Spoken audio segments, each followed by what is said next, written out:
Hey everybody, just want to review the trends quiz we just had right now. So I just want to quickly review the trends in the periodic table. So just a couple quick things. So first of all, we have effective nuclear charge. That's the attraction for the outer electrons by the nucleus. And the helium atom has the highest effective nuclear charge. It has the valence electrons closest to the nucleus and the greatest number of protons inside the nucleus per energy level. So this group over here, and specifically helium, has high effective nuclear charge, making the radius of the atom very, very, very small. Similarly, or contradictorily over here, francium has a very low effective nuclear charge, has the lowest because it has all the energy levels, and it only has fewer protons in the nucleus pulling on the same outer level. Its effective nuclear charge is small, and therefore its radius is very large. Now, when it comes to the ionization energy, the highest ionization energy would be the helium over here. So helium has the highest ionization energy because it has the highest effective nuclear charge. It's hard to take away an electron. Now the electron affinity would be highest not for helium but for francium. Francium desperately wants one more electron and has a high effective nuclear charge and is only one electron away from its full outer level. So that's just a quick recap of those trends. Let's take a look at some of the quiz answers.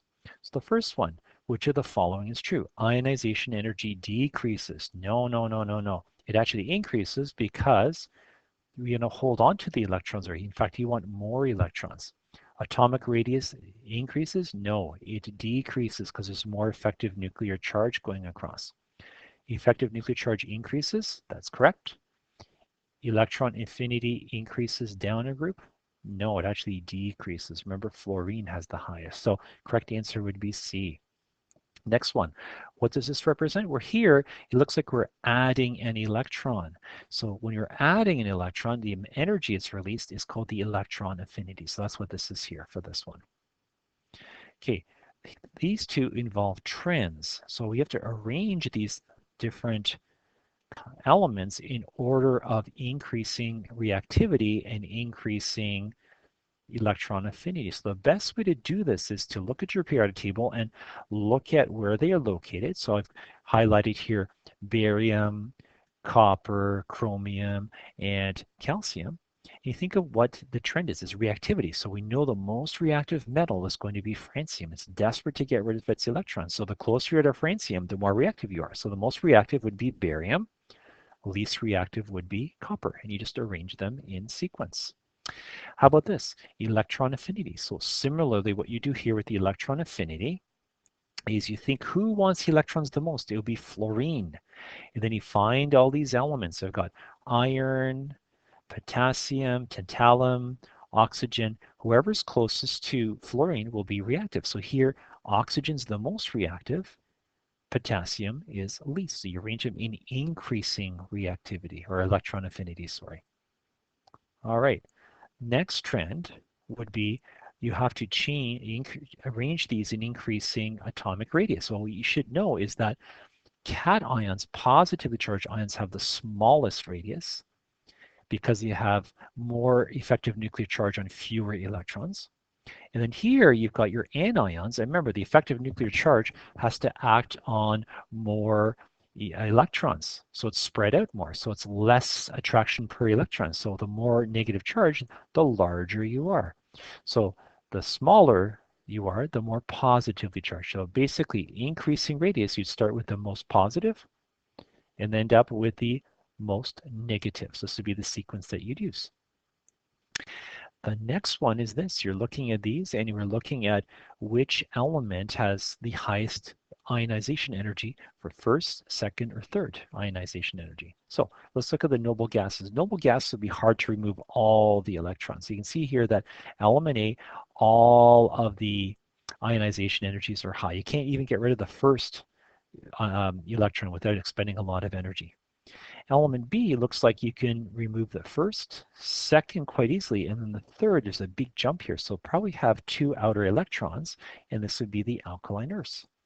The last one would be looks like you lose the first electron, then we have a sudden increase in ionization energy. These must be the alkali metals.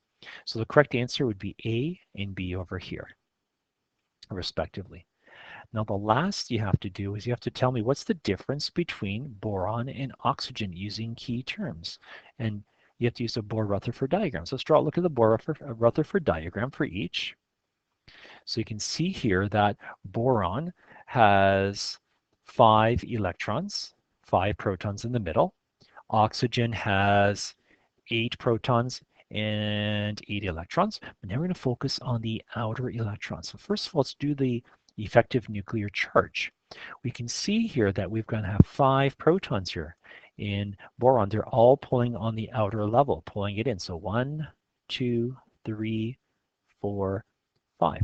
Now let's look at the core electrons. Remember, the core electrons are pushing that shell outwards. They're pushing this outer shell out.